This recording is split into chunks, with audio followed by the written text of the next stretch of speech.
San Jose's housing crisis has turned into one of the worst in the country. Rents recording the second highest rates nationwide.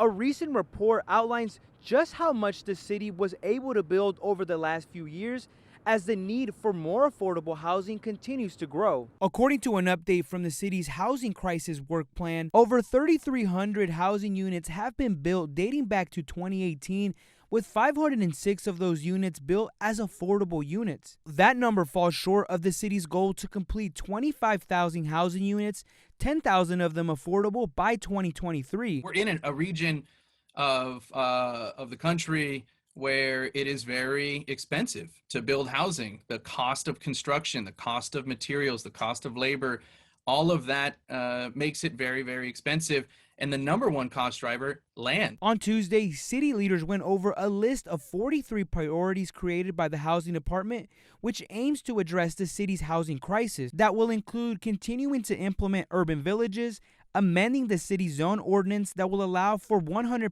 affordable housing, and more. We have a lot of entitlements for housing, but not necessarily we're not hitting the goals on actually people building constructing on what they're entitled to construct. So entitlements are, they're a good indicator of what we may have, but some people sit on entitlements for a development for years, sometimes even decades, and that doesn't benefit any of us because they're not actually building those units, and unfortunately it ties up land that we would like to have development on. In contrast, market rate housing didn't do as well last year compared to affordable housing, with a majority of the 717 market rate building permits approved as accessory dwelling units. And despite the coronavirus pandemic, the city managed to approve over 1,700 affordable housing units for development, including 663 affordable units that have already received building permits. And we're certainly not building enough. We're also not entitling enough, right? We need to be able to move through, help